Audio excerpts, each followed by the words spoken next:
అన్ని ప్లే చేయగలడు. అమ్మాయి వరకు వచ్చేసరికి చాలా కన్స్ట్రక్టివ్ అండ్ రెస్ట్రిక్టెడ్ ఎన్విరాన్మెంట్ అయిపోయింది. ఈ ఏజ్ నుంచి ఈ ఏజ్, ఇంత నుంచి ఇంత, ఈ కైండ్ ఆఫ్ రోల్స్ అని స్టీరియో టైప్ అయిపోతుంది బాగా. Men have more options to explore where women don't. అది అన్ఫార్చునేట్లీ మరి ఎందుకు అర్థం కాదో జనాలకి కానీ బయట కానీ. Again you can't keep explaining people అంటే ఇది ఇది ఇది ఇది అని నువ్వు అందరికి చూపించలేవు.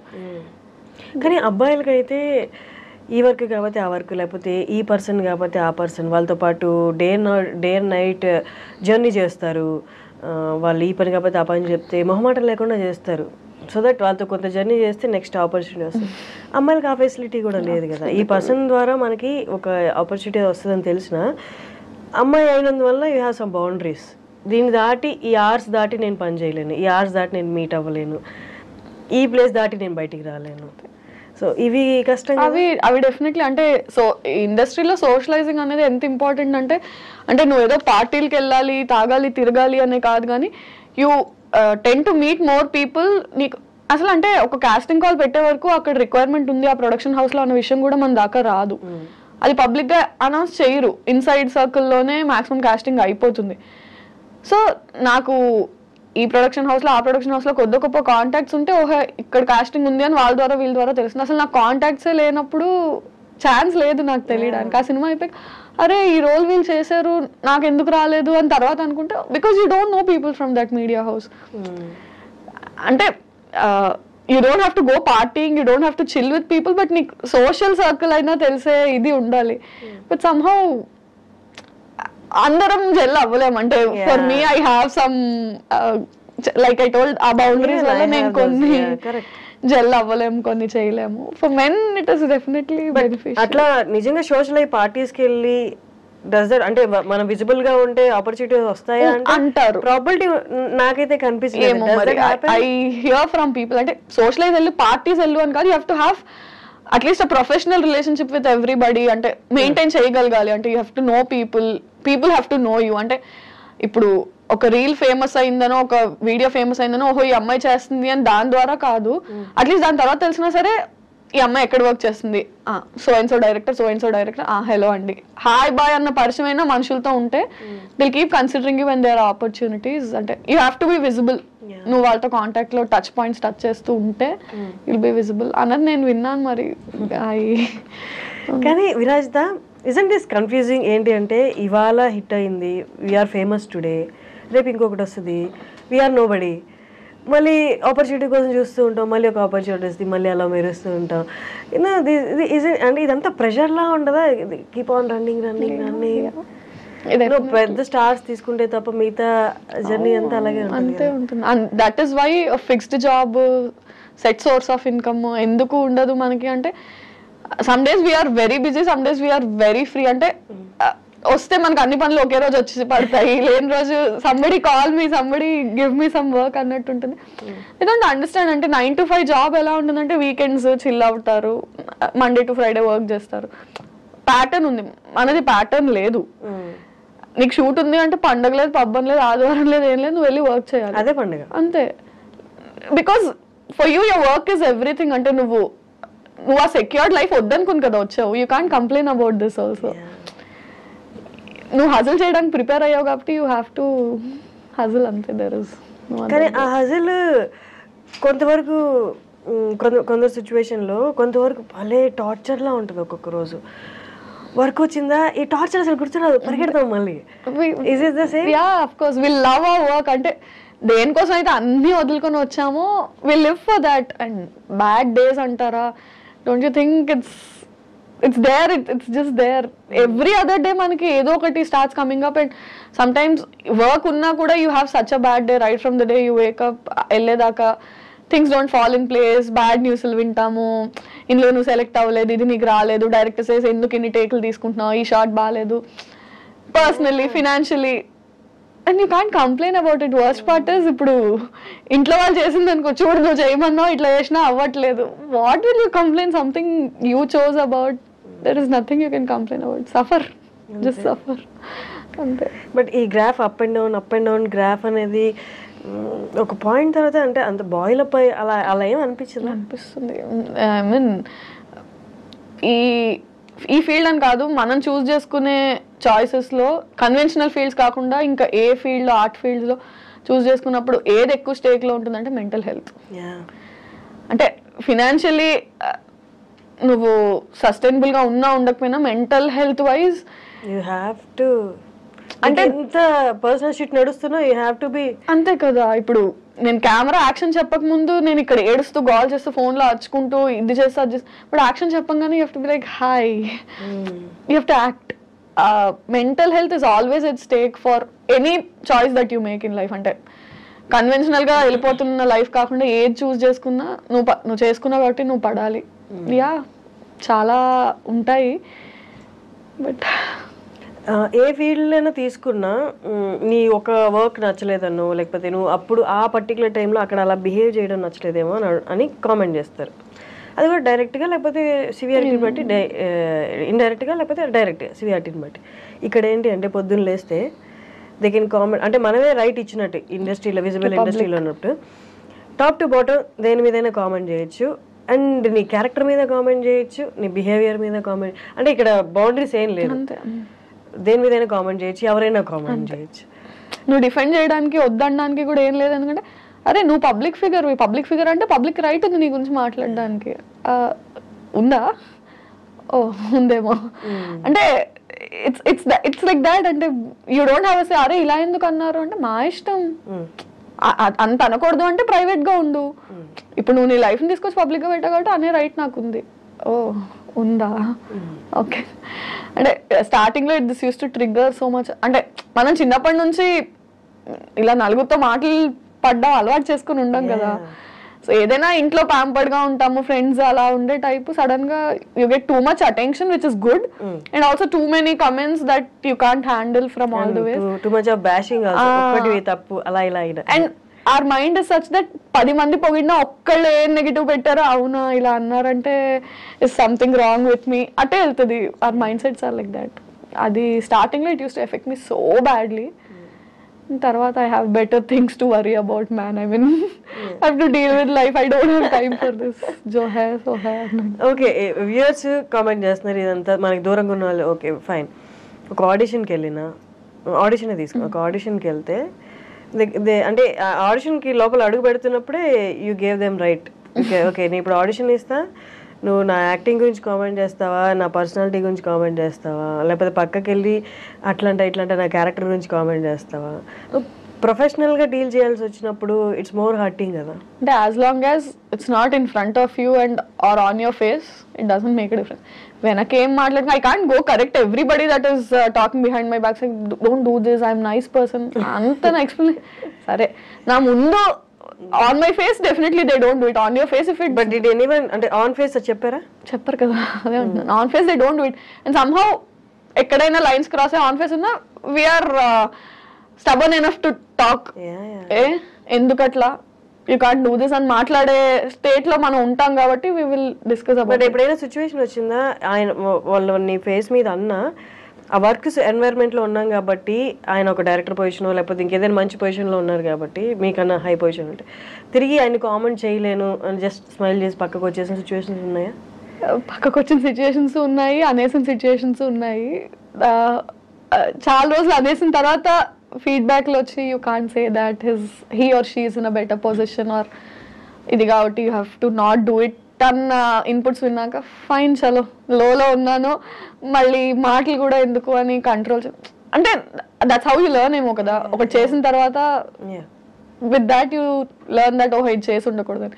అనేసిన సిచ్యువేషన్స్ చాలా ఉన్నాయి, దాని తర్వాత నేర్చుకుని ఇప్పుడు ఇట్స్ లైక్ యా. ఇప్పుడు అంటే 4 ఏళ్ళు అయిపోయింది కదా, సో ప్రో అయిపోయాం. Okay what ever you say I'm at your service fine. ఇప్పుడు అర్థమైందా? అంటే ఎక్కడెక్కడ అబ్స్టికల్స్ ఉంటాయో మనకి ట్రిగ్గర్ అయిపోతుంది కదా, ఈజీగా తెలుస్తుంది. యూనో దట్ సేఫ్ ప్లే ఇక్కడ అట్లా వెళ్ళడం వచ్చిందా? డెఫినెట్లీ వచ్చింది. ప్రొఫెషనల్ గా అదంతా వచ్చి ఎక్కడో దగ్గర వెంట్ అవుట్ ఉన్నారు కదా, ఫ్రెండ్స్ దగ్గర, పేరెంట్స్ దగ్గర, ఫోన్ లోనో. వెంట్ చేసుకోకపోతే like I said mental health is always at stake. ఆ క్షణానికి ఆ నిమిషానికి అర్జ్ కంట్రోల్ చేసుకున్నా somewhere is that butterfly effect is always there. Ekkado ok dagara you will take it out. Okay, what is that one thing that you like most in this industry? ఎక్కువ happiness ఇచ్చే one aspect అంటే film people చూడడమా, సెట్కి వెళ్ళి movie shoot చూడడమా, అంటే film people meet అవ్వడమా? What is that one thing that makes you happy? Camera యార్, when you're sitting in front of camera it's like నేను చూసుకుని ఫస్ట్ టైం నేను యాక్ట్ చేసినప్పుడు నేను అది స్క్రీన్ మీద చూసుకున్నప్పుడు అంటే సినిమాల్లో టీవీలో మనం ఎవరినైనా చూసి మనల్ని మనం చూసుకుంటే నేను చేయగలనా. చాలాసార్లు మనం అద్దం ముందు నుంచొని we try to do all that కదా. నిజంగా మనం అది చేసి and people are liking it. మనం చేయడమే కాదు, ఎవరైనా చేస్తారు ఫోన్ లో, బట్ పీపుల్ నీకు అప్లాస్ చేసినప్పుడు ఓకే నన్ను నేను నచ్చుకోవడమే కాకుండా జనాలు అందరూ ఆదరిస్తున్నారు. When you're a people pleaser, నీ టాలెంట్ తో నువ్వు పీపుల్ ని when you can impress them, that part is like. ఒకప్పుడు అప్రిసియేషన్ అనేది, జనాల చప్పట్లు అనేవి అమూల్యమైనవి, చాలా ప్రీషియస్గా చూసుకునే వాళ్ళు. ఇప్పుడు సోషల్ మీడియాలో నువ్వు సూపర్, నువ్వే నా బిగ్గెస్ట్ ఇన్స్పిరేషన్ అని చెప్పి నేను నీకు బిగ్గెస్ట్ ఫ్యాన్ అని చెప్తారు. అదే సేమ్ అకౌంట్లో సేమ్ పర్సన్ సేమ్ కామెంట్ ఉంటుంది. అంటే ఎక్కడో ఇదంతా డైల్యూట్ అయిపోయింది. అప్రిసియేషన్ కూడా దీన్ని రియల్ గా మనం ఆస్వాదించలేము అన్న సిచ్యువేషన్ అనిపించిందా? అంటే కమెంట్స్ అని కాదు, I don't mean appreciation in the form of comments అని కాదు. ఇప్పుడు ఫర్ ఎగ్జాంపుల్ నా సిరీస్ కి అప్రిసియేషన్ అంటే వ్యూవర్షిప్. ఇప్పుడు 2 million మంది చూస్తే 2000 మందే కమెంట్ చేస్తారు, విచ్ ఇస్ 1%. సో ఎన్ని కమెంట్స్ వస్తున్నాయి, ఎన్ని పొగడ్తలు వస్తున్నాయి? 2000 మంది పొగుడుతున్నారు, 2 లక్షలు 20 లక్షల మంది చూస్తున్నారు. సో రేషియో ఆఫ్ కమెంట్స్ వచ్చి, కానీ వ్యూవర్షిప్ అంటే నువ్వు ఎక్కడికి వెళ్ళినా నిన్ను గుర్తుపట్టి మీరు పెళ్లివారు మండి చేశారు కదా, దట్ ఈస్ అప్రిసియేషన్ ఓన్లీ. అంటే మీరు బాగా చేస్తారు, కిందన అక్క నువ్వు బాగా చేస్తావు అన్న ఒక కమెంట్ పెద్ద డిఫరెన్స్ మేక్ చేయకపోవచ్చు. 20 లక్షల మంది చూస్తున్నారు, నువ్వు పెట్టిన వెంటనే ఇంతమంది నచ్చుకుంటున్నారు. సో నీ సోషల్ మీడియాలో కింద 20 కమెంట్లు రావచ్చు, నీకు ఫాలోవర్స్ నేను ఇష్టపడకపోతే నేను ఫాలో అవ్వరు కదా. లైక్ చేయడం, కమెంట్ చేయడం కాదు, అంటే నిన్ను అడార్ చేస్తున్నారు కాబట్టి they following your work, they following you personally. బయట నిన్ను చూసినా సరే నువ్వు ఇక్కడ సెకండ్ దగ్గర ఇచ్చిన ఈ ఎక్స్ప్రెషన్ బాగుంది అంటే ఎందుకంత చేస్తున్నారు అంటే because they liking it, that is appreciation only. Virajitha, ఒక 5 years ముందు యూట్యూబర్గా అప్పుడే ఇనిషియల్గా స్టార్ట్ చేసి ఈ 5 yearsలో కొంచెం సక్సెస్ గెయిన్ అయ్యి ఈ మధ్య కాలంలో కొంతమంది YouTubers as well as influencers అని కూడా చెప్పొచ్చు, కెరీర్ చాలా స్పాయిల్ చేసుకుంటున్నారు. ఇది చూసిన పెద్దవాళ్ళు కానీ బయట కొంచెం పలుకుబడి ఉన్న వాళ్ళు లేకపోతే జీవితంలో సెటిల్ అయిన వాళ్ళు ఏమన్నారంటే, వీళ్ళకి ఏజ్ మెచ్యూరిటీ రాకముందే సక్సెస్ చూసేశారు, డబ్బులు చూసేశారు, అది ఏం చేయాలో తెలియక విపరీత ధోరణిలోకి వెళ్ళిపోయి ఇలా కెరీర్ లైఫ్ కూడా స్పాయిల్ చేసుకుంటున్నారు అంటున్నారు. But at the same time సక్సెస్ఫుల్గా వెళ్ళే వాళ్ళు కూడా ఉన్నారు. బట్ ఈ రేషియో ఎక్కువగా అనిపిస్తుంది. What is your take or your comment on that?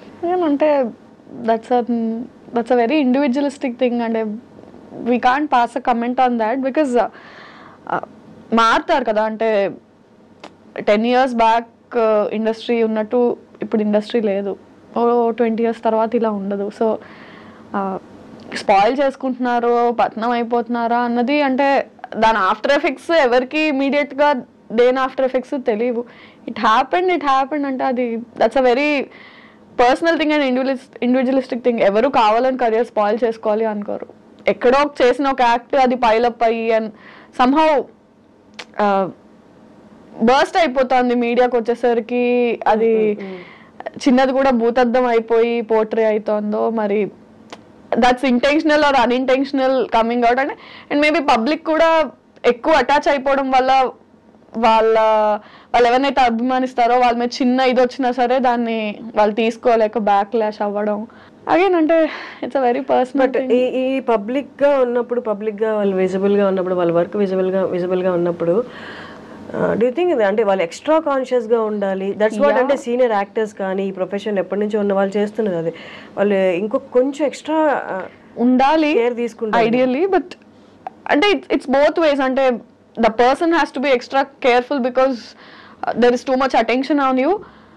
And otherwise also చిన్న ఇష్యూస్ని కూడా because they are celebrities or because they are public figures అది ఎక్కువ పోర్ట్రే అవ్వడం. అంటే ఇట్స్ నార్మల్. అంటే నువ్వు నడుస్తూ ఒక దగ్గర ఒక మెట్టు స్లిప్ అయి పడిపోయావు అంటే ఒక మామూలు మనిషి పడిపోతే అక్కడ గతుకుంది, మెట్టు స్లిప్ అయి ఒక సెలబ్రిటీ పడిపోతే ఆ గట్టులో వీళ్ళు నిర్లక్ష్యంగా నడిచారు. I mean it's to err is human. అంటే కాలు స్లిప్ అయి పడ్డారు అంటే ఏ మనిషి అయినా స్లిప్ అయి పడే ఛాన్స్ ఉంది.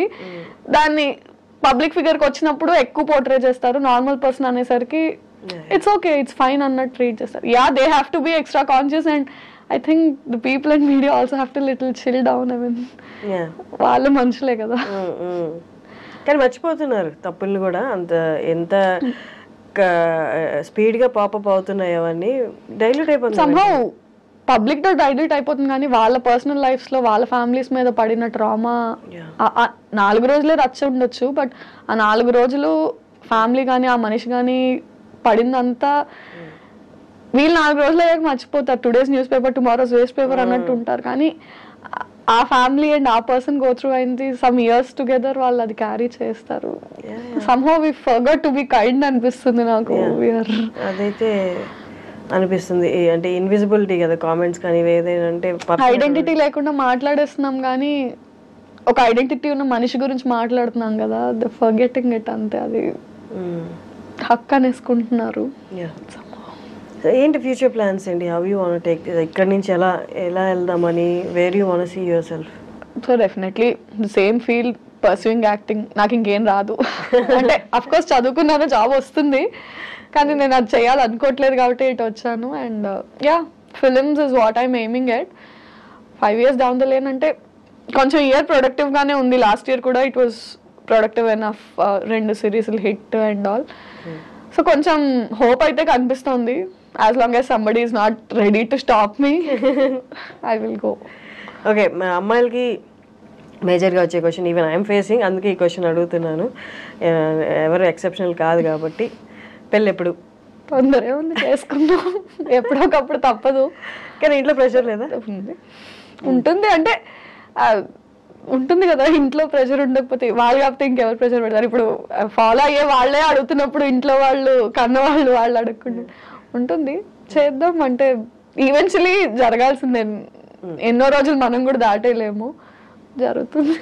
కానీ ఈ ఇండస్ట్రీలో ఉన్నారంటే చాలా మంది అనుకుంటారు పొద్దున్న లేస్తే ఈవినింగ్ పడుకునే వరకు ఫోన్ నిండా ప్రపోజల్స్ అని అనుకుంటారు. కానీ it's completely opposite actually. But అంటే వాట్ ఈస్ యువర్ ఒపీనియన్? మీకు అంటే ప్రపోజల్స్ అంటే what do you consider as proposal? I love you is not a proposal. You see my content and say I love your content, I'm ready to marry. That's not a proposal. I mean that's not how you choose a person you want to stay with. Just because so and so person saw my content and said I like your content, I'm going to marry you. I don't know. దాన్ని మనం proposal లా consider చేయలేము కదా, చాలా aspects ఉంటాయి. But serious proposals ఇండస్ట్రీకి వచ్చాక ఉంటాయి. అది ఐ మీన్ అంటే అది కన్సిడర్ చేసే అంత పెద్దవి కాదు, ఇగ్నోర్ చేసే అంత చిన్నవి కాదు. బట్ మనకి ప్రపోజల్స్ కన్నా అరే కొంచెం ఆపర్చునిటీస్ ఏమైనా ఇప్పించవా, ఇవి నేను చూసుకుంటానులే, నాకు అది కావాలి, don't help me with this but help me with that. అంటే నీకు నేను కావాలని ఇది అడుగుతున్నా, నాకు అది కావాలి. సో కెరియర్ లో ఆపర్చునిటీస్ ఏమైనా ఉంటే ఇప్పించు అన్నట్టు. బట్ ఇక్కడ ఉన్నప్పుడు పర్సనల్ లైఫ్, రిలేషన్షిప్స్ అవనేవి కొంచెం ఇబ్బందిగా ఉంటాయి కదా. ఇప్పుడు ఎక్కడ లేచి పరిగెట్టాలి, ఎక్కడికి వెళ్ళాలి, ఏం చేయాలి, నెక్స్ట్ ఏంటనేది ప్రెషర్ ఎక్కువ ఉంటుంది. వాళ్ళకి అంత టైం ఇవ్వలేదు. ఇక్కడ ఉన్న ఫీల్డ్లో ఉన్న వాళ్ళకి రిలేషన్షిప్ మెయింటైనింగ్ చాలా కష్టం అవుతుంది. ఇప్పుడు అదే అంటారు కదా, అంటే ఇంకోటికైతే నువ్వు తీసుకొచ్చి ఎక్స్ప్లెయిన్ చేసి you have to make them understand my field is this. నువ్వు చెప్పడంలోనే నీకు సగం టైం అయిపోతుంది. I mean some days or years into marriage, it will take time for you to explain them that okay na field inta idi how ante danike time ichukuntawa deenike time ichukuntawa. maximum marriage అనే topic ని మనందరం push చేయడానికి reason ఏముంటుందంటే అర్థం చేసుకునే person is very important. అంటే అర్థం చేసుకోవడం ఇంకా కష్టం. అదే అంటే పాయింట్ ఏంటంటే నీకు ఆల్రెడీ నీ కెరియర్ వైజ్, నీ ఆపర్చునిటీస్ వైజ్ నీకు చాలా టెన్షన్స్, హజిల్స్ ఉంటాయి. At least marriage and relationship has to bring you peace. అక్కడ నువ్వు హజిల్ చేసి ఎక్స్ప్లెయిన్ చేసుకుంటే ఇక్కడ నువ్వు అంటే అరే ఎక్కడో దగ్గర కేవస్ లేకుండా పీస్ ఉండాలి కదా. మనం మాక్సిమం ఈ టాపిక్ ఎందుకు స్కిప్ చేయడానికి చూస్తాము అంటే నువ్వు ఎవరికి ఇది ఇలా ఉంటుందని ఎక్స్ప్లెయిన్ చేయలేవు. ఇంట్లో వాళ్ళకే ఎక్స్ప్లెయిన్ చేయడానికి ఇన్నేళ్ళు పట్టింది. Again new person you have to explain all this. But ఎందుకులే అనిపించింది, కానీ తప్పదు, ఇన్ఎవిటబుల్. అంటే దాన్ని నువ్వు దాటేయాలనుకున్నా వాళ్ళు వేయనివ్వరు. అండ్ సమ్వేర్ ఎక్కడో దగ్గర నువ్వు కాంప్రమైజ్ అవ్వాలి. యా, ఇప్పుడు మన చుట్టూరు ఉన్న వాళ్ళని చూస్తే రియాలిటీలో పెళ్ళిళ్ళు సక్సెస్ అయ్యాయి, సక్సెస్ రేషియో అనేది చాలా తక్కువ పడిపోతుంది కూడా. ఇవి చూసినప్పుడు ఇంకా అంటే మనకు ఆల్రెడీ నిరుత్సాహం లేదు, కొంచెం యాడ్ ఆన్ అయ్యి వద్దులేరా బాబు ఇప్పుడు అని అనిపించట్లేదు మెనీ టైమ్స్. ఐ మీన్ అంటే ఆ ఇన్స్టిట్యూషన్ ఆఫ్ మ్యారేజ్ అనేది డైల్యూట్ అవుతూ వచ్చిందో అది మనమే డైల్యూట్ చేసామో తెలియదు, కానీ సంహౌ ఆ హోప్ అయితే చాలా మటుకు అవసరమా ఇప్పుడు మళ్ళీ అంటే ఇట్స్ నాట్ లాస్టింగ్ అన్న పాయింట్ కన్నా దాని ఎఫెక్ట్ కెరియర్ మీద మళ్ళీ ఉంటుందేమో. ఆబ్వియస్గా పర్సనల్గా ఇఫ్ ఇట్స్ నాట్ లాస్టింగ్ అది నా మటుకు అన్నట్టు నేను ఇప్పుడు ఉండలేను, ఎందుకంటే పబ్లిక్ ఫిగర్స్ మనం ఇప్పుడు. సో దాని ఇంపాక్ట్, దా పర్సనల్ ఇంపాక్ట్ నువ్వు వర్క్ మీద పడ్డం, పబ్లిక్లో తెలియడము, ఆ భయం ఇంకా అదే చెప్తున్నారు మీరు ఇందాక అన్నట్టు don't we have to be extra conscious అంటే yeah we have to be extra conscious. మామూలుగా choosing a person and going marrying a person వేరు. ఈ బయట ఇలాంటి అన్సక్సెస్ఫుల్ మ్యారేజెస్ ఉన్నప్పుడు ఇంకా అండ్ అంటే మన ఫీల్డ్ని యాక్సెప్ట్ చేయడము, అర్థం చేసుకోవడము చాలా కష్టం, చాలా కష్టం. సో సమ్హౌ డీపెస్ట్ ఫియర్స్లో అది ఉండిపోయిద్దేమో. Until it's going to happen it's we're going to be scared of it అనిపిస్తుంది. ఏంటి ఇన్ఫినిటంలో నెక్స్ట్ ఏదైనా ప్రాజెక్ట్ డిసైడ్ అయిందా, లేకపోతే what is your next? So ప్రస్తుతానికి పెళ్లివారమండి ఇంకొక 2-3 ఎపిసోడ్స్లో అవుతుంది. అయ్యాక ఆల్రెడీ ఒక ప్రాజెక్ట్ రన్ అవుతోంది, జానకి సమేత రఘురామ అని. అది అండ్ చూడాలి, ప్రీవియస్ హిట్ అయిన సిరీస్ సీక్వెల్స్ ప్లాన్ ఉన్నాయి. అంటే I did a series call date with boss, దాని సీక్వెల్ రాధా గోపాలం, దాని సీక్వెల్ ప్లాన్ అయితే ఉంది. ఇంకా ఆడియన్స్ని బట్టి వాళ్ళ రియాక్షన్స్, అంటే you can't keep on doing content with the same person. అంటే ఒకే కౌంటర్ పార్ట్తో కంటెంట్ చేస్తున్నా సరే బోర్ అయిపోతారు. And they somehow get use to seeing only with that person. అంటే వీళ్ళతో కంటెంట్ హిట్ అయితే వీళ్ళతోనే చెయ్యి అంటారు, బట్ దట్ డజంట్ వర్క్. అంటే కాస్టింగ్ మారుతూ ఉండాలి. So with different person for few days and maybe will come back to Pellivaramandi season 3 again. ఇప్పుడు చాలా మందికి వ్యూవర్స్కి ఉన్న క్వశ్చన్ ఏంటి అంటే, ఛానల్స్లో అయితే దే పే యూ మంత్లీ ఇట్లా అని, బట్ యూట్యూబ్లో వచ్చేసరికి అంటే ఈ వ్యూవర్షిప్ని బట్టి దే పే యూ ఆర్ మనకి సినిమాలో లాగా పర్ డే అలాగా, లేకపోతే ఈ ప్రాజెక్ట్ కింద అని? ఐఎమ్ అన్ ఎంప్లాయీ, సో అది ఛానల్స్లో లాగా మంత్లీయే పే ఉంటుంది. అంటే ఇట్ డిపెండ్స్, అంటే ఫ్రీలాన్సర్స్ అయితే ఒకలా ఉంటుంది, ఎంప్లాయీస్ అయితే ఒకలా ఉంటుంది, if you own a channel ఒకలా ఉంటుంది. అంటే నాకంటూ నా ఓన్ ఛానల్ ఉండి if I'm associated with it partnership లాగా this part of revenue belongs to me, this part percentages ఉంటాయి. ఫ్రీలాన్సర్స్ ఉంటే నంబర్ ఆఫ్ డేస్ కానీ పర్ సిరీస్ కానీ ఉంటుంది. నేను ఎంప్లాయీని కాబట్టి నాకు అట్లే ఉంటుంది monthly, so number of videos per month అలా. So it depends on different people. Now that I am associated with Infinitum, I am an employee with Infinitum. So salary. Finally Prasad గారు నేను ఇంటర్వ్యూ చేశాను. అమ్మో అమేజింగ్, అసలు తన talent, తనకి వాక్చాతుర్యము, writing మీద ఉన్న గ్రిప్ అసలు ఎంత అంటే, నాకు తెలిసి నేను చూస్తున్నా 3-4 ఎపిసోడ్స్ ఏమో చూసినప్పుడు ఒక దాంట్లో రైటింగ్ అనేది ఎక్కడొక్కడే ఎవాపరేట్ అయిపోద్ది, ఇంకా స్కిల్ అంతా ఎవాపరేట్ అయిపోయి ఇంకేముండదు, ఏదో ఒకటి సర్ది కట్టేద్దాం అన్నట్టు ఎక్కడా అనిపించలే. ఏ ఎపిసోడ్కి ఆ ఎపిసోడ్ అన్న ఆ మాటలు రాయడం కానీ చాలా టాప్ నాచ్ అనిపించింది. Very talented. నేను ఎప్పుడు ఆయనతో అంటాను, యూ హ్యావ్ సరస్వతీదేవి మీ దగ్గర ఉన్న రోజులు యూ విల్ ప్రాస్పర్ అని. అంటే ఈజ్ వెరీ టాలెంటెడ్ లేండి. అంటే ఆ విషయంలో అదే అంటున్నాను, చాలా మంది పాపం మన ఇండస్ట్రీలో మన ఫీల్డ్లో టాలెంటెడ్ ఉన్నారు. రైట్ టైం, తను కూడా చాలా రోజుల నుంచి ఉన్నాడు. ఆల్మోస్ట్ అంటే I don't know how many number of years, but నేను వచ్చి 4 ఏళ్ళు అయింది, తను నాకన్నా చాలా ముందు నుంచి ఉన్నాడు. అండ్ ప్రాపర్ బ్రేక్ తనకి వచ్చి ఉండింది, కానీ చాలా హ్యూజ్ సక్సెస్ ఈ మావిడాకులు పెళ్లివారమండితో నెక్స్ట్ లెవెల్కి వెళ్ళిపోయాడు. పీపుల్ నో హిమ్ ముందు కూడా, very successful he was. So మెట్టు ఎదుగుతూ now that is working for films also, రాస్తున్నాడు. గుడ్. అంటే వెన్ మనుషులు ఎదుగుతుంటే యూ ఫీల్ నైస్, మన వాళ్ళు అనే దట్ ఫీలింగ్ ఇస్తారు. నార్మలీ ఒక యాక్టర్ మన స్టార్టింగ్లో కొంచెం రిలేటెడ్గా దీనికి మాట్లాడుకున్నాం, బట్ క్వశ్చన్ ఫార్మాట్లో ఇప్పుడు అడుగుతున్నాను. నార్మలీ ఒక యాక్టర్ ఏ ఇమోషన్ అయినా కరెక్ట్గా ఇమోట్ చేయాలి అంటే పర్సనల్లీ తన ఆ ఇమోషన్ని గట్టిగా ఫీల్ అయి ఉండాలి అని. ఫర్ ఎగ్జాంపుల్ హ్యూమర్ రాసే వాళ్ళకి విపరీతమైన లైఫ్ హర్డిల్స్ ఇచ్చి ఉంటుంది అంటారు.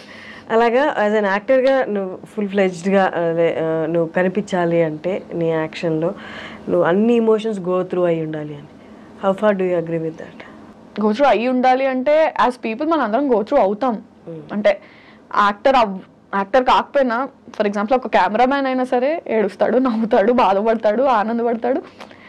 Every person goes through all emotions in his life. అంటే సో ఎందుకు జనాలు చూసి నచ్చుకుంటున్నారు అంటే వాళ్ళు ఆ సీన్ లో ఏడ్చారు, యాక్టర్స్ ఏడ్చి చూపించారు, దానికి వాళ్ళు రిలేట్ అయ్యారు. So all of us go through all those emotions to perform them. అంటే ఆన్ స్క్రీన్ మీద నేను ఏడ్చినట్టు నవ్వినట్టు రియల్ లైఫ్ లో అంత నవ్వకపోవచ్చు, అంత ఏడవకపోవచ్చేమో. కానీ acting is about making it loud and making people also feel along with you. అంటే అంత బిగ్గర్ గాను అంత ఏడుస్తూనో నిజం లైఫ్ లో మనం ఏడకపోవచ్చు, ఓ రూమ్ లోకి వెళ్ళి ఎవరు చూడకుండా ఏడ్చేసి వస్తామేమో. But on screen if you're crying you have to make it so visible, so loud, so teary that people say అర్రే నిజంగా అందరం అలా ఆడవం. Acting is different. అంటే నీకున్న ఇమోషన్స్ ని ఒక 10x 20x చేసి మ్యాగ్నిఫై చేసి చూపిస్తాం మనం యాక్టింగ్ లో. అందరం అలాంటి ఇమోషన్స్ గో త్రూ అవుతామని లేదు. బట్ లైఫ్ లో career set backs and love breakups ఇవి చాలా యాడ్ అవుతాయి ఇమోషనల్ సీన్స్ ఇమోట్ చేయడానికి అంటారు. బట్ అంటే I should tell you I seen writers అంటే ఎంత ఇమోషనల్ సీన్స్ బ్రేకప్ లవ్ గురించి ఎలా రాస్తారంటే అదే ఖచ్చితంగా వీడు ఒక 4-5 సార్లు జీవితంలో దెబ్బతిని ఫినాన్షియల్ గా పడిపోయి చూస్తే రిచ్ లైఫ్, అది అసలు ఏం గోత్రూ అయి ఉండకుండా ఏం ఒక లవ్ స్టోరీ లేదు, ఏం లేదు, చిల్లర. కానీ ఎలా బ్రో ఇంత బాగా రాసావు అంటే ఇట్ కమ్స్ అంతే. నువ్వు ఎక్స్పీరియన్స్ చేయగల, నువ్వు ఎక్స్పీరియన్స్ చేసిన వాళ్ళని you have to B a good listener. చూసినా కూడా అంటే మనం అనుకుంటాం అంటే to be able to do ఇంత బాగా చేశారు, ఇంత న్యాచురల్ గా చేశారు అంటే మీరు కూడా acting doesn't work like that and even writing doesn't work like that. అంటే ప్రొఫెషన్ స్కిల్ వేరు, పర్సనల్ ఎక్స్పీరియన్స్ వేరు అంతే. Nice talking to Virajitha. అసలు విరాజిత పేరు మీనింగ్ ఏంటి? సమ్మన్ హూ విరజల్లడం, డిస్ట్రిబ్యూట్ చేసి స్ప్రెడ్ చేసే పర్సన్. మంచి పేరు అసలు. చాలా రేర్. డాడీకి థ్యాంక్ యూ చెప్పాలి, చాలా మంచి పేరు పెట్టారు. చాలా రేర్ కదా ఆ పేరు, పలకడానికి కూడా చాలా కష్టపడతారు. నేనే 2-3 సార్లు తడబడ్డాను. మామూలుగా పలికేసరి కానీ రోల్ అయ్యే కెమెరా అలవాటు అయిపోయాక. It's nice. Great talking to you. No, same kind of journey కదా. It was like నాకు చాలా హ్యాపీగా అనిపించింది ఇవన్నీ షేర్ చేసుకోవడం, మాట్లాడడం. ఇంటర్వ్యూ కాకంటే షేర్ చేసుకున్నట్టుంది. Yeah, that's nice for thank you for coming and all the best for your next projects. Thank you so much.